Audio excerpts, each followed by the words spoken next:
నమస్కారం అండి. శ్రీమాన్ బ్రహ్మశ్రీ డాక్టర్ రాజనంబూద్రి గారు మనతో పాటు ఉన్నారు. ముందుగా ప్రేక్షకులందరికీ క్రోధనామ సంవత్సర ఉగాది శుభాకాంక్షలు. నమస్కారం గురువుగారు. ముందుగా శ్రీ మహాగణపతి దేవతవ్యం చూసే వీక్షకులందరికీ నమస్కారం. గురువుగారు 12 రాశుల గురించి వివరంగా చెప్పబోతున్నారు. గురువుగారు, తులారాశి ఈ సంవత్సరం ఎలా ఉండబోతుంది? ముందుగా శ్రీ మహాగణపతి దేవతభ్యో నమః. చూసే వీక్షకులందరికీ నమస్కారం. తులారాశికి చెప్పడానికి అది ఏముందమ్మ తల్లి, వాళ్ళకి అదృష్టం మహాలక్ష్మి ఒక జాతకం వాళ్ళది. అద్భుతం, వాళ్ళకి తిరుగులేనిటువంటి జాతకం. వాళ్ళకంటూ ప్రత్యేకమైనటువంటి ఒక డిక్షనరీయే ప్రపంచంలో మనకు ఉంది. ఎందుకంటే వాళ్ళకి అక్షయ పాత్ర అన్నది. తులారాశి వాళ్ళకి ఏంటంటే ఒక అక్షయ భాగ్యం, ఎప్పుడు నిరంతరం ధనం కురుస్తూ ఉంటుంది. కష్టాలు వస్తుంటే పోతుంటాయి. వాళ్ళు తట్టుకోవడానికి ఒక శక్తి కూడా వాళ్ళకు ఉంటుంది.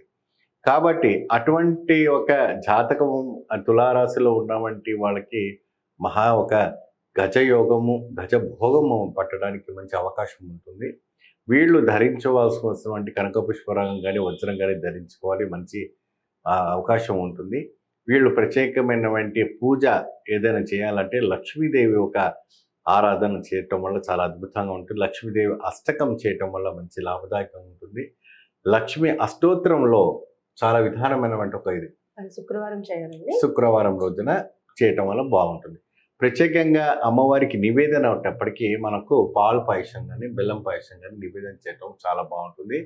తెల్లటి శ్వేత రంగుతో ఉన్నవంటి గోవు ఉంటుంది కదమ్మా, ఆ గోవు దూడతో ఉన్నవంటిది ఏదైతే ఉందో ఆ ఇద్దరు తల్లి దూడ ఉంటుంది. కాబట్టి ఆ రెండింటి కూడాను శుక్రవారం రోజు పొద్దున పూట స్త్రీ కానీ పురుషులు కానీ ఎవరైనా కూడా ఆ ఒక గోవుని సేవించడం వల్ల, అంటే పూజించడం, దానం చేయడం వల్ల మంచి ఫలితం కనపడుతుంది. తులారాశి వాళ్ళు ప్రత్యేకంగా మీరు లక్ష్మీదేవి ఒక ఆరాధన చేయటం, మహావిష్ణువుని నిరంతరం దర్శించుకోవడం వల్ల అద్భుతమైనటువంటి ఫలితాలు రావటం అనేది జరుగుతూ ఉంటుంది. దానికి కంగారు పడే విషయం లేదు. మీకు జీవితంలో ఈ ఒక 24-25లో ఒక లక్ష్మి అంటే ఊహించలేని సంపాదన మీకు రాబోతుంది. కాబట్టి అద్భుతమైనటువంటి ఒక దేవి కృపాకటాక్షం మీకు ఉంటుంది. నిరంతరంగా ఈ యొక్క సేవా కార్యక్రమంలో మీరు ఉండి మంచి ఫలితం లభిస్తుంది.